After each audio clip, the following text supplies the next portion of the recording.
On est de retour avec nos chers amis Horus et lui, on va parler du Bénin. C'est fait, le président Patrice Atanas Talon est réélu dans son pays avec plus de 86% des voix, mais il a un chantier on ne peut plus titanesque devant lui, celui de réconcilier le Bénin, jadis modèle de démocratie en Afrique de l'Ouest. Parmi ces Béninois, on peut parler de l'opposition divisée, embasillée, tapée tous azimuts. Alors, on va se poser juste une question, mes chers amis, comment renaître justement cette opposition? Bon, c'est une grosse question. Hein. Alors après, il faut par rapport à ton introduction, il faudrait voir, est-ce que M. Talon est dans une dynamique de réconciliation? Il ne m'a pas donné l'impression d'être dans une dynamique de réconciliation. Il m'a donné plutôt l'impression d'être quelqu'un qui a établi une optique et qui fait avec ceux qui s'y rangent. Alors, il faut faire la part des choses. Effectivement, j'ai entendu des gens dire, oui, voilà, il y a eu des avancées, il nous a plu, ainsi de suite, et tout ça, il n'y a pas de problème. Mais après, dans qu'on appelle le rapport aux opposants, cela ne fait pas de lui quelqu'un de forcément conciliant. Ouais. Bon, maintenant, il remporte des élections avec un score fleuve. Il n'aurait été le justificatif que l'on pourrait y mettre à côté, c'est-à-dire tout ce qui s'est passé en termes d'élections au niveau du Bénin et tout ça. Ça fait un score très, comment dirais-je, qui nous ramène aux époques d'avant 90. 80%, voilà. Parce que 80%, tout ça, c'est assez choquant quand même. C'est assez choquant. En tout cas, si on n'a pas une opposition conséquente en face. Maintenant, effectivement, oui, il y a toute la trame que l'on sait au niveau politique béninois. Comment ça va se passer? Je doute que les résultats soient remis en cause. Donc, qu'on le veuille ou non, ça va être un échec pour l'opposition béninoise de facto. Maintenant, après, comment elle s'organise? Est-ce qu'elle se remobilise pour aller à la conquête des prochaines joutes électorales? Ou est-ce qu'elle va être dans un processus qui constituerait à vicier le mandat du président en initiant, je ne sais pas, des troubles ou des manifestations et ainsi de suite. C'est ce qu'on ne sait pas. Maintenant, comme tu le disais, c'est une opposition très divisée. Moi, ce qui m'a un peu chiffonné au niveau de l'opposition béninoise, c'est que le Bénin a des acteurs politiques qui sont rompus justement à la chose. Et ce qui m'a un peu étonné, c'est qu'on est un agglomérat d'hommes politiques autour d'hommes d'affaires. Et que ces hommes d'affaires, après avoir été, partenaires pendant longtemps, en sont venus à des querelles de personnes.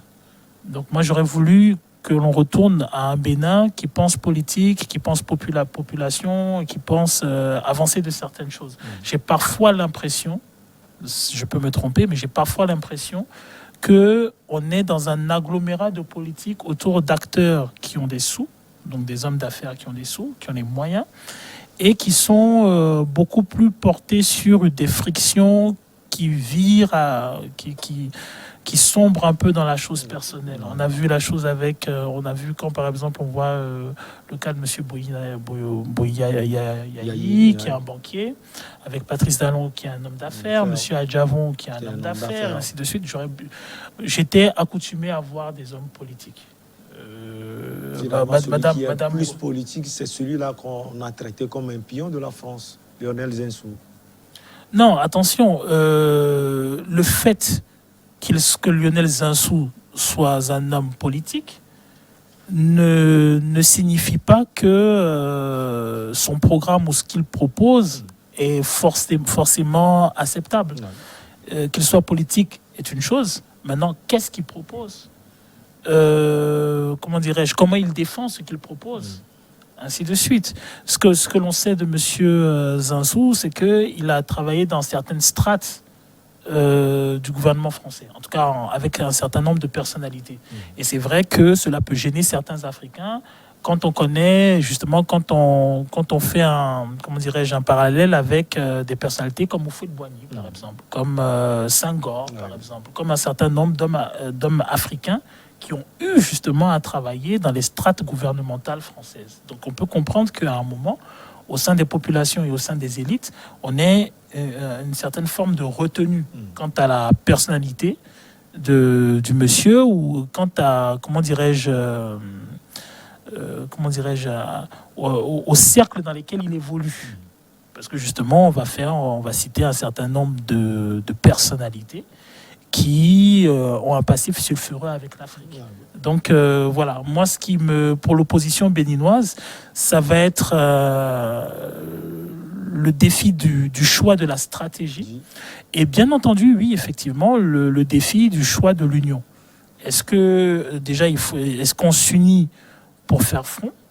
Est-ce qu'on se réorganise pour aller aux prochaines joutes électorales ou on reste dans la dynamique qui est celle amorcée ces dernières semaines, qui est celle de la friction, de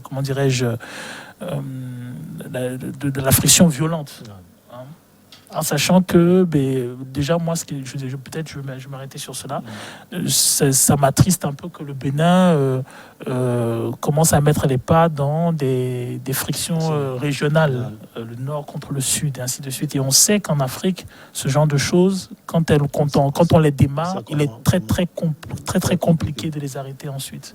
Lui, ce que Oris a dit est très important aujourd'hui. On voit que l'opposition est plus au nord, surtout à partir de Parakou. Et vous l'aviez dit en off, le calvaire, visiblement, n'est pas fini pour l'opposition béninoise, puisque un leader a été convoqué. Oui, le calvaire, l'opposition béninoise va continuer, malheureusement, pas le vivre, parce que Joël Aïvon, je pense que c'est à lui tu fais allusion, et vient d'être convoqué par la police judiciaire et pour des violences post-électorale. Et je pense que Patrice Talon, lors de sa première sortie, en fait, la sortie qu'il a eue à faire juste après les élections, juste après le scrutin, a dit qu'il va poursuivre les fauteurs de troubles. À la Ouattara, en fait. Pardon ? À la Ouattara. Bon.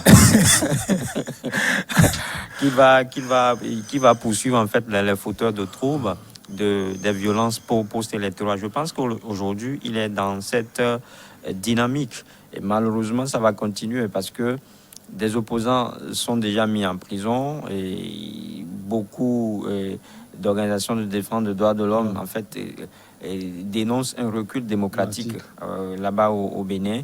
Et comme je le disais... Il continue. Bon, je pense que Talon me met dans une logique. On en arrivera parce qu'il a eu à m'atteler à plusieurs reprises que lui préfère la gouvernance économique à ce qu'on appelle démocratie, où on donne la liberté d'expression, où on crée des partis politiques de n'importe comment, que lui il est contre, que lui ce qui lui importe, c'est la gouvernance économique. Et je pense qu'aujourd'hui son bilan en dit long, parce qu'au-delà de tout, il a su relancer le Bénin sur le plan économique. Aujourd'hui, le pays est à 2,3% de PIB malgré la crise à coronavirus. Le pays est d'ailleurs, le Bénin est d'ailleurs le seul pays dans la sous-région à réaliser de tels scores. C'est des choses à saluer. Et quand vous prenez par exemple les infrastructures, vous allez juste constater qu'au moins il a pu bâtir plus d'1 millier de kilomètres de pistes là-bas au Bénin. Donc le bilan économique va dans son avantage. Mais pour ce qui est de la démocratie, c'est-à-dire que quand on parle on parle justement de la politique, c'est-à-dire que c'est le chaos.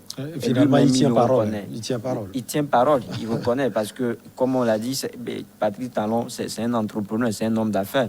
C'est d'ailleurs son business et qu'il a d'ailleurs propulsé au devant de la scène politique. Donc, je pense que c'est un problème général pour ceux qui animent la vie politique là-bas au Bénin, c'est-à-dire que les acteurs politiques contemporains, quand vous prenez par exemple Yahi Bouni, quand vous prenez Lionel Zissou, quand vous prenez Sébastien Adjavon, c'est des gens qui en réalité ne vivent pas forcément sur le sol béninois.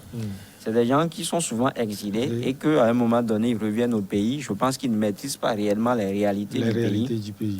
Et compte tenu du fait qu'ils ont des moyens, ce sont des gens justement pleins aux as, Ulysse l'a souligné, et ils viennent, ils s'imposent. Parce que Patrice Talon, aujourd'hui, qui anime justement la scène, qui est le président actuel du Bénin, lui-même était contraint à l'exil à Paris il a fait 4 ans là-bas à Paris, juste parce qu'il s'était tentative d'empoisonnement. Voilà, parce qu'il s'était embrouillé en temps avec son ancien ami Tony Yahi Boni. Donc Tony Yahi Boni, même avant de devenir président, a passé tout son temps ici au Togo. Et à l'époque, je me rappelais que quand il s'est posé une probable modification de la Constitution pour qu'il se représente pour un 3e mandat, beaucoup de voix se levaient et disaient qu'il est venu copier les bêtises ici au Togo qu'il veut venir. Les bêtises? Bon, c'est ce qui se disait à l'époque, que Yahi Boni est venu copier les bêtises. Ne faites que dire ce que les gens ont Voilà, dit. exactement. Donc, je ne suis que dans l'analyse et je ne m'en tiens qu'au fait. Ouais. Donc, c'est un peu ça, c'est-à-dire que c'est la situation au Bénin. Donc, les gens ne vivent pas sur le territoire et ils ne maîtrisent pas trop les réalités du pays. Donc, c'est ça aujourd'hui. Même quand vous prenez Dame Rekia Madougou, qui aujourd'hui est jetée en prison pour une affaire de tentative de coup d'État, je pense qu'elle n'était pas au Bénin. Ouais. Et elle était... Et jusqu'à une époque récente, elle est conseillère spéciale du chef de l'État togolais. Du président togolais. Ouais, il a fallu qu'elle démissionne au dernier moment pour aller candidater là-bas au Bénin. Donc, c'est ça la réalité. Ainsi que quand vous n'êtes pas dans le pays, quand vous ne savez pas ce que les gens vivent, les gens pensent qu'avec leurs moyens, ils peuvent tout faire. Donc, c'est ce qui est en train peut-être de se passer aujourd'hui au Bénin. Mais comme on le dit, je pense qu'il est temps pour les Béninois de rompre la glace. C'est le moment pour eux de dégeler le jet du silence. Il faudrait qu'ils s'asseyent parce que je pense que trop tard, ils finiront par s'asseoir pour vider les contentieux. Mais malheureusement, ce qu'on constate, et quelqu'un l'aura effrayé, Patrice Talon, c'est un juste boutiste. Quand vous prenez cette prise de position, quand vous l'entendez parler, je pense que c'est quelqu'un qui est tout droit dans ses bottes. Et il va continuer. Quand il décide parce que... Embasiller l'opposition, puisqu'on parle d'elle. Oui, mais embasiller l'opposition. Mais malheureusement, ce qui est inquiétant aujourd'hui, c'est qu'aucune communauté internationale, aucune diplomatie ne lève pas la voix pour lui dire de laisser ou bien d'arrêter les massacres. Donc, il va tout droit. Et aujourd'hui, quand vous voyez qu'il a donné confiance aux investisseurs, et quand les gens pensent que c'est déjà bon, mais le Bénin, jusque-là, était cité en démocratie, mais les classements ces derniers jours font écho de régression de 14 places. Quand on prend le dernier classement de Freedom, Liberty Freedom, je pense qu'il y a encore du boulot à faire. Et quand comme ça, il faudrait que chacun mette du lot dans son vin. L'opposition aussi doit savoir que quand on parle de démocratie, il ne s'agit pas justement de la liberté, il ne s'agit pas seulement de la liberté d'expression, il ne s'agit pas justement de donner son avis sur des sujets, mais c'est aussi la démocratie, c'est également le respect des thèses. Je pense que c'est le couac, c'est d'ailleurs qui constitue le goulot d'étranglement, le non-respect des thèses. C'est ça qui a fait que le Bénin a basculé dans la violence. Allez, on va rester avec vous pour parler également du Togo avec les journalistes désormais couverts par une assurance maladie. Les vœux de certains, surtout certains invités qui sont passés par ici. Vous vous souvenez de Kossigan à côté, qui a toujours appelé le gouvernement et toutes les autorités à pouvoir regarder positivement les journalistes togolais. Et oui, c'est fait. Luis, cher confrère, qu'est-ce qui est fait concrètement? Oui, mais ce qui est fait, c'est que dorénavant, les journalistes vont bénéficier d'une assurance maladie. L'assurance maladie, tout le monde sait un peu ce qu'il c'est, donc je ne vais pas rentrer dans les détails. Mais ce qu'il faut juste noter, c'est que c'est un coup de chapeau qu'on met à l'actif de l'Union des journalistes indépendants, en fait, le Saint-Gite, le président Isidore Kouonou, qui a fait pieds et mains pour que ce projet prenne finalement corps. Je pense que quand on le dit, ça fait après l'éclosion de la presse togolaise depuis 1990. Si on le dit, c'est parce que c'est un événement et ça veut dire que la situation n'est pas du tout rose pour les journalistes togolais. Je ne viens pas ici pour décrire les conditions dans lesquelles les journalistes togolais travaillent. Si vous commencez sur la peut-être pour vous aider. Mais ça ne nous honore pas parce qu'on m'a appris qu'il ne faut jamais doiter sa maison avec avec la main gauche. Ouais. Et donc, je pense que c'est en réalité quelque chose qui devait être fait depuis, si réellement les organisations de presse étaient unies. En fait, s'ils prenaient ce sujet à corps, parce que c'est vrai que ça n'a pas été du tout facile pour ceux qui l'ont fait, mais je pense qu'à un moment, c'est-à-dire qu'au début, il avait manqué la volonté. Sur le terrain, était quand même fertile. Je me rappelle que déjà en 2015, quand moi je rentrais au pays, et il y avait déjà M-Afrique qui a signé une convention avec les patrons de presse, le CONAP à l'époque, qui justement, la convention leur garantissait la couverture de santé, l'assurance maladie, et que ça se limitait seulement aux patrons de presse et aux enfants. Maintenant, aujourd'hui, c'est ouvert à tout le monde, c'est ouvert aux employés, aux employeurs même avec leurs enfants. Donc, je pense que c'est un pas qui est franchi et c'est un bon début. Il va falloir qu'on continue comme ça. Ah oui, c'est Horus, nonobstant tout, il faut dire que c'est un bon début. Il faut toujours commencer par quelque part. Bon, c'est un bon début. On ne peut pas cracher sur le peu qui est fait. Ceci étant dit, la profession de journaliste, c'est disons, le métier de la presse, c'est un des plus beaux métiers, un très très beau métier, mais c'est un des métiers les plus ingrats. C'est un des métiers les plus ingrats à toutes les strates. C'est tous ceux qui sont impliqués dans ce boulot-là, que ce soit ceux qui écrivent, ceux que vous trouvez à l'écran, ceux qui sont à la technique. C'est un des métiers les plus ingrats. Donc, il est bien qu'on parle de l'assurance santé accordée aux journalistes. J'espère que quand on dit journaliste, on englobe tous ceux qui sont autour, c'est-à-dire les techniciens, les cadreurs, tout ça, les rédacteurs, j'espère qu'on y intègre tout le monde. Mais surtout, avant cela, je pense qu'il faut se pencher sur la réalité de l'emploi dans ce domaine, à savoir les contrats. Les contrats. Ceux qui y travaillent ont droit à des contrats. Ceux qui y travaillent ont droit à la domiciliation de leur compte. Ceux qui y travaillent ont droit à un salaire qui leur permette de vivre décemment et qui leur permette de faire leur travail correctement. Tant qu'on n'a pas résolu ces questions, on peut effectivement faire des avancées comme ça, mais elles sont mineures. Ce métier-là, c'est un métier d'importance. C'est vrai qu'on y voit des gens bien habillés, avec la gouaille nécessaire pour s'exprimer, allons à la quête des politiques, des économes et ainsi de suite et tout ça. Mais en réalité, c'est un métier essentiel parce que c'est le métier qui permet aux populations d'avoir, si vous voulez, un recul critique sur tout ce qui se passe. C'est le métier qui permet d'avoir l'investigation nécessaire pour pouvoir, faire la balance, le pour, le contre des actions. C'est le métier qui va vous permettre de savoir à quel niveau de responsabilité se situe un détournement. Donc, bref, vous ne pouvez pas faire tout cela si vous ne pouvez pas faire, vous ne pouvez pas faire tout cela si vous ne donnez pas à chacun des acteurs de ce milieu-là les moyens de faire leur travail décemment. Ça commence par là. C'est vrai qu'on peut extrapoler sur beaucoup d'autres secteurs au Togo, mais vu que l'on parle de la presse, oui, on va parler de l'assurance maladie, mais si vous avez une entreprise où on s'est ingénié de façon vicieuse à reconnaître 2 ou 3 éléments de l'entreprise qui, elles, vont bénéficier de cela, alors que tout le reste de l'entreprise n'a pas de contrat, n'a pas de situation, n'a pas de salaire, il y a un problème.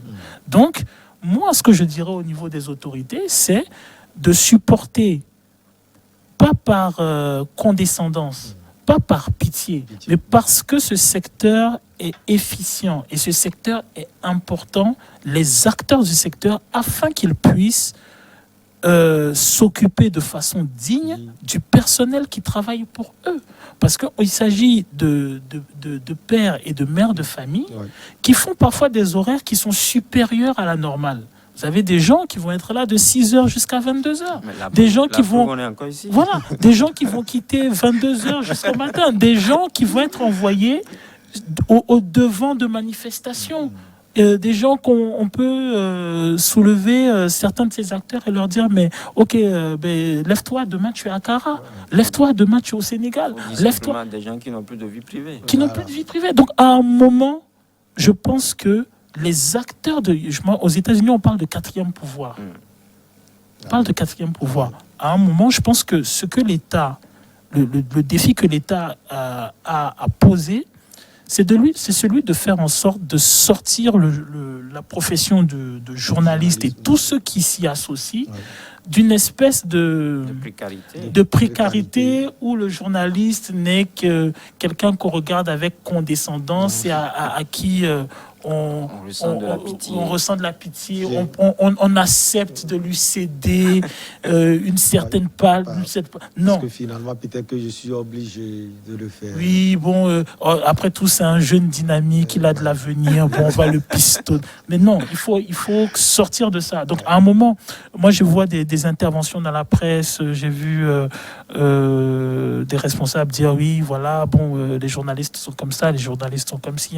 Il s'agit de personnes qui, très, très souvent, à 95%, ont choisi ce métier par passion. Et ce n'est qu'au contact de la passion qu'ils se sont aperçus que ce métier était profondément ingrat. Donc oui, je suis d'accord avec le fait qu'on puisse taper sur des journalistes véreux, mais croyez-moi, dans la plupart des cas, vous vous apercevrez à bien des égards que c'est des gens qui ont mis en danger leur famille, qui se sont mis en danger, qui ont fait 5 ans, 10 ans, 15 ans, 20 ans dans le métier. Et je peux vous assurer que pour la plupart, si la plupart de ces journalistes se mettaient ici à table et se mettaient à dire les informations qu'eux, ils détiennent, je ne crois pas qu'au niveau des institutions, des gens pourraient faire 48 heures. Voilà. Donc, à un moment, il faut donner de la valeur à ce métier-là. Il faut permettre à toutes les strates de ce métier de vivre décemment. Il ne s'agit pas de pitié, de condescendance, de don. Il s'agit de cette assurance maladie. Il s'agit d'un droit. Ce n'est pas un cadeau donné. C'est un droit revendiqué. Donc, ce n'est que des gens qui rentrent dans une infime portion du droit qui, normalement, devait leur être donné dès le départ. Ouais. Et lui, en une minute, on peut dire ce n'est que le début de ces droits qui sont en train de venir. On l'espère, en tout cas. Oui, ce n'est que le début. Je pense qu'on doit tous continuer par œuvrer pour l'amélioration des conditions des journalistes. Et Ulysse l'a décrit, c'est-à-dire que les conditions dans lesquelles... Moi, ça me serait difficile, en fait, de parler de moi, parce que ce sont nos conditions qui sont mises en jeu. Et donc, mais ce qu'il faut reconnaître, c'est que la communication, ou bien le journalisme, c'est le parent pauvre au Togo. Et donc, même la protection sociale dont il faisait allusion, je pense que ce n'est pas encore d'actualité. Il va falloir d'abord que les organes de presse se transforment en entreprises de presse d'abord, pour que les employés soient déclarés à la Caisse nationale de société pour bénéficier justement d'une protection sociale. Donc, je pense qu'aujourd'hui, le chantier est encore vaste. Le chantier est très vaste. Beaucoup de choses sont à faire. Mais bon, on est là et je pense qu'il faudrait à un moment donné rectifier le tir. Et je le dis parce que je suis plus concerné. C'est-à-dire que quand vous allez dans les autres pays, quand vous prenez pas un pays comme le Gabon, depuis longtemps, c'est la presse en ligne qui est plutôt subventionnée par l'État. Mais ici, par exemple, depuis lors, la presse en ligne n'a jamais été subventionnée. C'est seulement ces dernières années que le gouvernement est en train de faire des tractations pour pouvoir intégrer la presse en ligne dans l'aide de l'État à la presse. Je pense qu'il faudrait qu'on aille de l'avant parce que nous sommes le quatrième pouvoir Et peu importe les critiques que les gens peuvent porter à notre égard, je pense qu'on fait de notre mieux. Vous avez un pouvoir. Exactement. Allez, Le quatrième Luis, pouvoir. Voilà. Luis Camako, merci beaucoup à vous. Merci infini. Merci également à vous pour l'invitation. Maurice Donkovi, on est toujours ensemble. On est ensemble, c'est un plaisir et je vous souhaite une bonne soirée chez vous si vous nous suivez. Merci donc pour votre fidélité toujours renouvelée. On se retrouve donc la prochaine fois, toujours avec ce plaisir inouï. Très bonne suite de nos programmes.